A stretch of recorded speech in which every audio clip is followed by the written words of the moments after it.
Hi, welcome to Polyphonic Press. I'm Jeremy Boyd, and today I'm going to be reviewing Ultraviolence by Lana Del Rey. Here we go.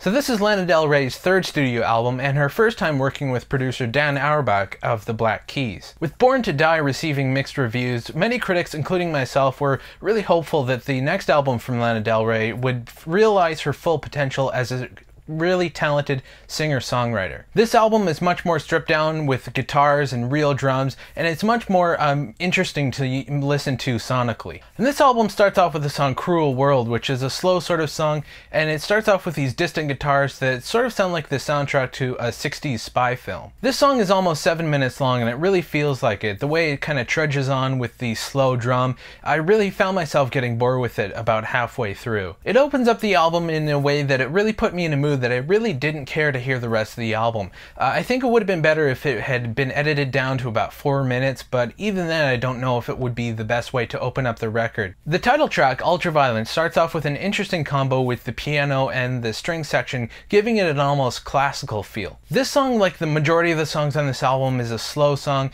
but it's not quite as production heavy as the other ones, and if I had to choose a favorite of those type of songs, this would probably be it. The only thing I really didn't like about this song is the distant halftime drums. It really kind of made the song sound slower than it actually is. I think if these songs had a strong backbeat, they would be much more interesting than they are, but the way they are just kind of makes you fall asleep. The first single from the album is the song West Coast, and it's probably the strongest song on the record. It's got great guitars and a strong backbeat, and this is really the type of song that I would like to hear Lana Del Rey doing more often. Although it does slow down a bit at one point, it picks back up and it slows down, it keeps going back and forth like that. It's really a song that's full of dynamics, and it's got a bit of a rock feel, and there's some elements of Jamaican dub music in there as well. If this is your introduction to the album and you're expecting all the songs to kind of sound like this, you'll unfortunately likely be disappointed. The song Pretty When You Cry starts off with the same guitar tone as the opening track, and one thing that really caught my attention on this song is the vocal performance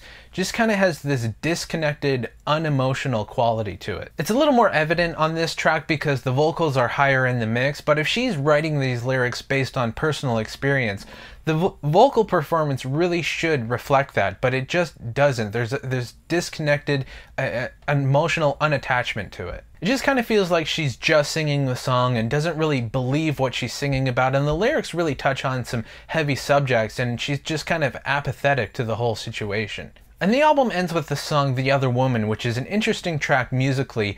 It really kind of sounds like the theme to a James Bond movie or something like that. Vocally, this is probably the best performance on the album, and I think this is evidence that she's really capable of writing interesting lyrics and delivering a performance that's really touches on the emotional level, but those moments are just kind of few and far between. I really think if this type of song were more present on the album, it would be a lot stronger than it is. The production on this album is a step up from Born to Die with the help of Dan Auerbach using organic instruments like guitars, real drums, and even the organ shows up every once in a while. As I said before, I think Lana Del Rey has the potential to be a really great singer-songwriter. She just hasn't shown that off yet. With a lot of these songs, her vocals just sound distant and unattached to the lyrics, and a lot of these songs really sound the same. I know there needs to be some consistency with albums, but you really need to have each song be distinct from the last. They just all kind of ran together, in my opinion. They all kind of had the same feel, the same drum beat, with a few exceptions. I think for the next album, Lana Del Rey really needs to work with a producer who's going to push her to write interesting lyrics and get those vocal performances that I know she can deliver. But for now, I'm going to give this album a 4 out of 10. So anyway, that's what I thought about the album. Let me know what you guys think in the comments. If you'd like to suggest an album for me to review, please leave that in the comments as well. Be sure to subscribe so you know when I post new videos, and you can check us out on Twitter and Facebook, as well as the website polyphonicpress.com. All those links are in the description, and that's about it. Take it easy.